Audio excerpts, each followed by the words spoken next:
Algérie pour faire son baptême médiatique. Mais qui est vraiment ce fils à papa? Un opportuniste de plus, prêt à jouer la carte de la haine pour exister? Ou simplement le produit d'un système politique français qui récompense ceux qui crachent le plus fort sur l'Algérie? Aujourd'hui, CNM+, vous invite à plonger dans l'univers de ce personnage et à décortiquer les raisons derrière cette surenchère haineuse.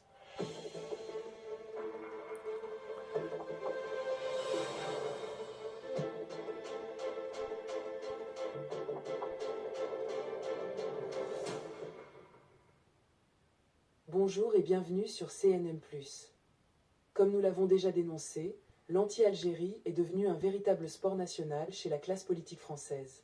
Plus tu es virulent, plus tu es propulsé sur le devant de la scène médiatique. Et cette fois, c'est Louis Sarkozy qui tente de surpasser la nouvelle génération de politiciens français, Bardella, Marion Maréchal Le Pen, et même son ex, Sarah Knafo.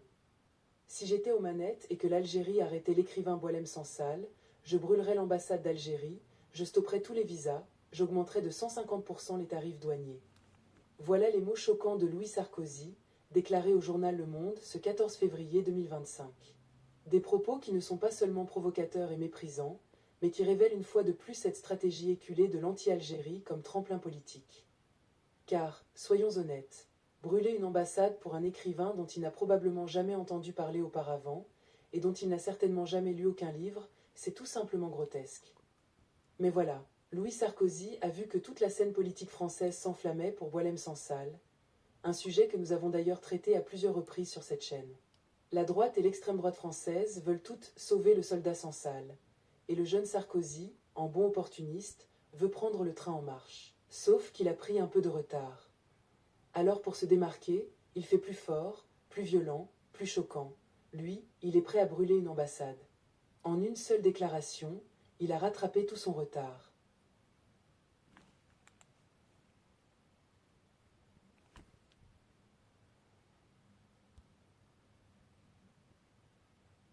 Mais pourquoi maintenant?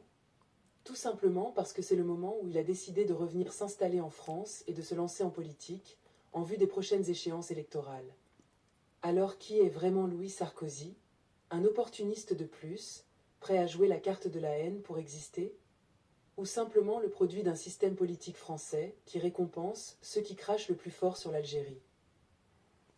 Aujourd'hui, encore une fois, nous sommes obligés de parler de l'Algérie et de ses détracteurs. Encore une fois, parce que les attaques sont incessantes, et encore une fois, parce que notre devoir est de répondre à ces provocations. Oui, c'est devenu une routine tellement fréquente que certains, gênés par nos contenus et surtout par nos vérités, tentent de nous coller l'étiquette de médias financés par l'État algérien. Des absurdités qui n'ont qu'un seul but, saper notre crédibilité. Pourquoi? Parce que nos vérités dérangent. Mais laissez-nous vous révéler un scoop. Nous aussi, on aimerait parler d'autres sujets. Des sujets plus graves, comme la cause palestinienne, une cause qui nous tient profondément à cœur.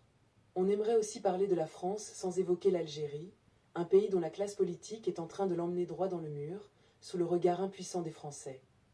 Mais quand, matin, midi et soir, on ne fait que cracher sur l'Algérie, nous n'avons pas le choix, nous devons répondre. Pourquoi? Par devoir patriotique. Le patriotisme. Un mot qui vous dépasse, un concept que vous ne pourrez jamais vraiment comprendre. Vous en connaissez le sens, mais vous êtes incapable de le ressentir.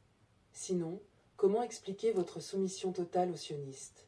Que ce soit politiquement ou médiatiquement, vous n'avez aucune fierté, aucun sens du patriotisme. Les intérêts de la France passent toujours au second plan, voire au troisième, derrière ceux des sionistes et des États-Unis. D'ailleurs, Louis Sarkozy l'a avoué lui-même en 2015, il est fier d'être un patriote américain. Ici, à CNM+, on ne mange pas de ce pain-là. Quand l'Algérie est attaquée, c'est plus fort que nous devons répondre et remettre chacun à sa place. Pas par motivation financière, bien au contraire. Nos vidéos sont souvent censurées, surtout lorsqu'il s'agit de dénoncer les sionistes. Nous le faisons pour éveiller les consciences. Beaucoup de Français nous regardent, dont malheureusement beaucoup sont endoctrinés par leurs médias. Des médias qui, comme tout le monde le sait désormais, sont totalement contrôlés par les sionistes. Nous savons que nous ne faisons pas le poids face à cette machine de propagande, mais si chacune de nos vidéos parvient à faire réfléchir ne serait-ce qu'une personne, alors c'est déjà une victoire. Alors qui est vraiment Louis Sarkozy? Issu d'une famille bourgeoise, fils d'un ancien président français, Nicolas Sarkozy, un homme condamné à plusieurs reprises pour corruption et trafic d'influence, Louis Sarkozy a grandi dans l'ombre de son père. Après 2 ans au lycée français de New York, il intègre à 14 ans la Valley Forge Academy, une école militaire aux États-Unis. En 2015, il déclare sur Twitter qu'il est fier d'être un patriote américain. Un penchant pour les armes lourdes, des affrontements verbaux sur les réseaux sociaux, et une carrière qui semble tout droit sortie d'un scénario de piston familial. En 2019, il obtient un diplôme en philosophie et histoire de l'art à l'Université de New York. Puis, en septembre 2020, il décroche un poste à l'ambassade de France à Washington, résidant dans un hôtel à 1 500 $ la nuit. Un poste et des privilèges qu'il a bien sûr obtenus sans aucune forme de piston.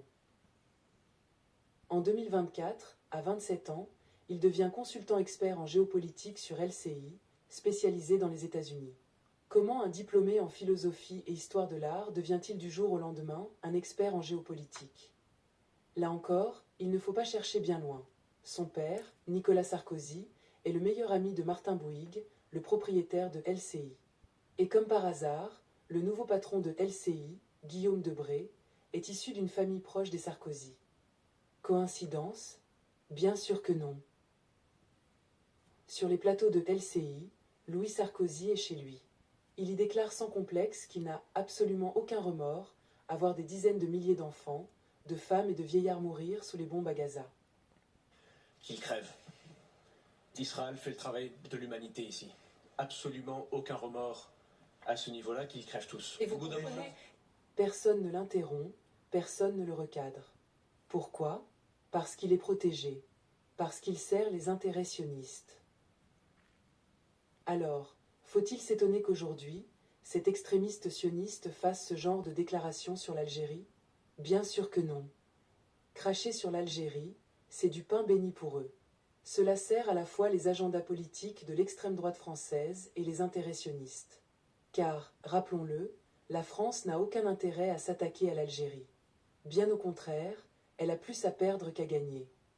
Mais ces politiciens opportunistes, comme Louis Sarkozy, Sarah Knafo, son ex-compagne, aujourd'hui en couple avec Éric Zemmour, ou encore Marion Maréchal Le Pen, ne font que s'aligner sur une agenda sioniste pour propulser leur carrière.